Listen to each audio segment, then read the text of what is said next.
आजची भाजी एकदम चमचमीत अशी आहे। तर मटर मसाला बनवत आहोत एकदम सोप्या पद्धतीने, फार काही तामझाम न करता एकदम चविष्ट असा घरच्या घरी आपण बनवू शकतो। अगदी हॉटेलमध्ये खाल्ल्याचा फील नक्कीच तुम्हाला येईल। तर रेसिपी पाहण्यासाठी व्हिडिओ स्किप न करता शेवटपर्यंत पाहत राहा।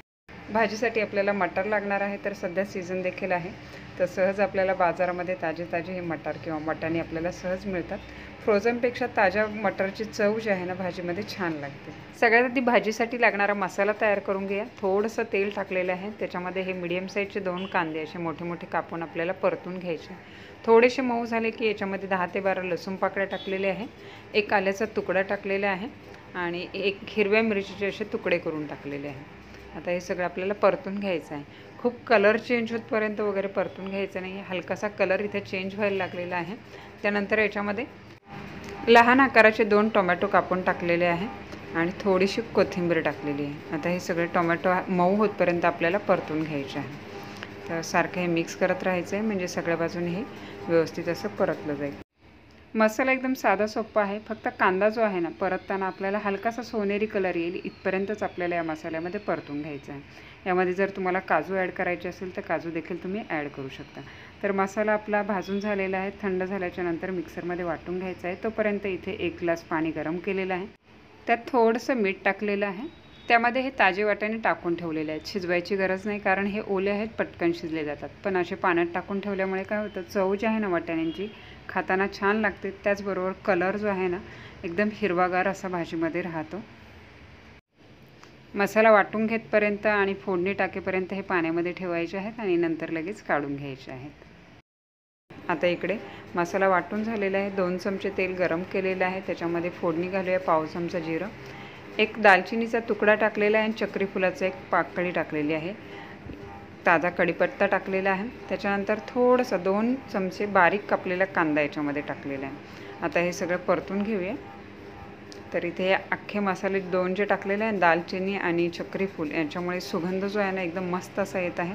त्यानंतर इथे टाकूया चिमूटभर हिंग टाकलेला आहे, लाल तिखट टाकलेलं आहे 1 चमचा, पाव चमचा हळद पावडर टाकलेली आहे, पाऊण चमचा धना-जिरा पावडर टाकलेली आहे आणि 1 चमचा इथे टाकलेला आहे भाजीचा मसाला। किचन किंग मसाला टाकू शकता किंवा दुसरा कुठलाही मसाला असेल त्याचा वापर तुम्ही करू शकता। आणि जे वाटण करून ठेवलेलं आहे ते आता याच्यामध्ये ॲड करूया। मसाला चांगला व्यवस्थित असा परतून घ्यायचा आहे, त्याच्यामुळे एकसारखं आपल्याला हे मिक्स करत राहायचं आहे, जेणेकरून खाली लागणार नाही आणि चांगला असा परतला जाईल। तर तेल सुटेपर्यंत आपल्याला हा मसाला परतून घ्यायचा आहे। आता कलर इथे पाहू शकता एकदम मस्त असा आलेला आहे। तर 1.5 ते 2 मिनिट इथं हा परतून घेतल्याच्या नंतर वाटाणे आपण जे पाण्यात ठेवले होते ना ते पाण्यातून काढून घेतले आणि आता मसाल्याबरोबर परतून घ्यायचं आहे। चवीपुरतं मीठ देखील आपण इथे टाकून घेऊया, पुन्हा हे सगळं मिक्स करून घेऊया। मसाले व्यवस्थित असे शिजले जावे म्हणून इथे 1 चमचा पाणी टाकत आहे, मिक्स करून घेतलेले आहे आणि याच्यावर झाकण ठेवलेलं आहे आणि तेल सुटेपर्यंत आपण हे झाकण ठेवून शिजवून घेतलेलं आहे। आता याच्यामध्ये आपल्याला पाणी टाकायचं आहे। तर ही भाजी जी आहे ना थोडीशी घट्टसर अशीच असते, खूप पातळ वगैरे नसते, त्यानुसार आता पाणी इथे आपल्याला टाकायचं। इथे हे सगळं पाणी टाकून मी मिक्स करून घेत आहे। मिक्स केल्याच्या नंतर आता आपल्याला पुन्हा हे 8 ते 10 मिनिट चांगलं असं शिजवून घ्यायचं आहे।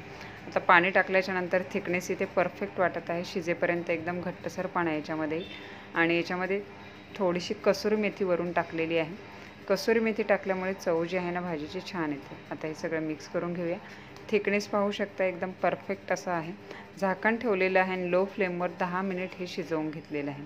10 मिनिटानंतर पाहू शकता वरती जे आहे ना तेल असं सेपरेट झालेलं दिसत आहे मस्त, आणि भाजीचा थिकनेस पाहू शकता एकदम परफेक्ट असं आलेलं आहे। भाजी एकदम गरम आहे, थोडीशी थंड झाली की अजून याच्यामध्ये थोडासा थिकनेस जास्त जाणवेल। तर आता सगळ्यात शेवटी टाकूया इथे थोडीशी हिरवीगार कोथिंबीर आणि इथं थोडंसं मी इथं वरून बटर टाकलेले, ऑप्शनल आहे, नाही टाकलं तरी हरकत नाही, पण थोडंसं बटर किंवा तूप टाकलं तर चव जी आहे ना भाजीची मस्त अशी येते। सगळं मिक्स करून घेऊया आणि गरमागरम ही भाजी आपली खाण्यासाठी तयार झालेली आहे। खायचं म्हटलं तरी चपातीबरोबर, रोटीबरोबर, डाळ भाताबरोबर किंवा भाताबरोबर खायचं म्हटलं ना एकदम चवीला छान लागते। पुरीबरोबर देखील खाऊ शकता।